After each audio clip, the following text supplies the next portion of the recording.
Dawuan, Agustus tahun 1934. Masyarakat Dawuan sedang heboh dengan banyaknya kejadian pencurian padi di lumbung-lumbung milik mereka. Dari kejadian tersebut, anak Lurah Bintang Dawuan merasa kesal dan ingin sekali menangkap pencuri tersebut, sehingga dirinya berinisiatif untuk menyergap pencuri padi itu. Maka di suatu malam, anak Pak Lurah sengaja nungguk di bawah lumbung padi milik bapaknya.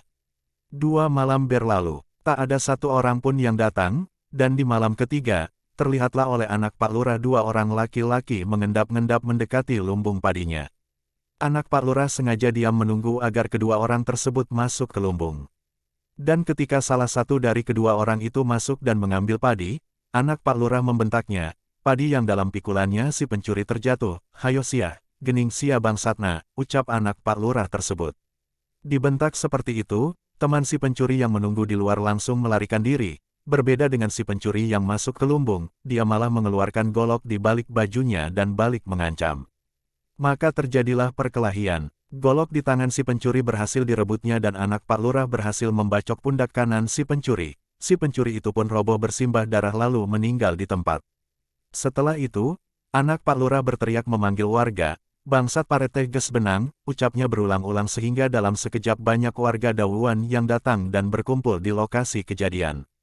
Tak lama kemudian polisi pun datang dan membawa mayat si pencuri tersebut ke rumah sakit Subang. Selama perjalanan, polisi memberitahukan kepada setiap warga, barangkali ada yang mengenali si pencuri tersebut. Karena tidak ada yang mengaku mengenalinya, maka si pencuri tersebut akhirnya dikuburkan di pemakaman Bulan Sari Cimerta. Informasi ciri-ciri fisik si pencuri oleh pihak kepolisian terus disebar ke seluruh wilayah Kabupaten Subang. 3 hari berselang, datanglah seorang perempuan asal Pabuaran ke kantor polisi Subang, untuk memastikan karena dirinya merasa ciri-ciri fisik yang dia terima dari informasi yang tersebar, mirip dengan ciri fisik suaminya.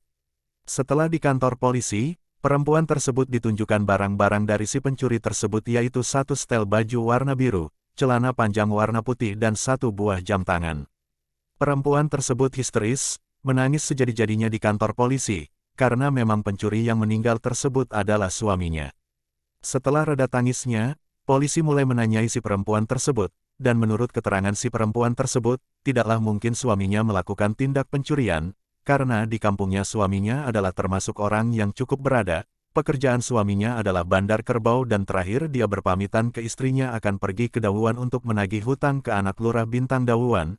Karena sudah berbulan-bulan anak Pak Lurah tersebut tidak juga membayar hutang kepada suaminya, di sini kecurigaan polisi semakin kuat terhadap anak Pak Lurah yang setelah kejadian pembacokan itu, si anak Pak Lurah tersebut menghilang dari daerah Dawuan. Ada kemungkinan bahwa sebenarnya si bapak yang dibacok anak Pak Lurah memanglah bukan pencuri seperti penuturan anak Pak Lurah, akan tetapi orang yang berniat menagih hutang kepada dirinya, dan perkelahian antara pencuri dan anak Pak Lurah tersebut adalah skenario agar tindakan pembunuhan yang dilakukan anak Pak Lurah itu tidak diketahui sumber Perpustakaan Nasional.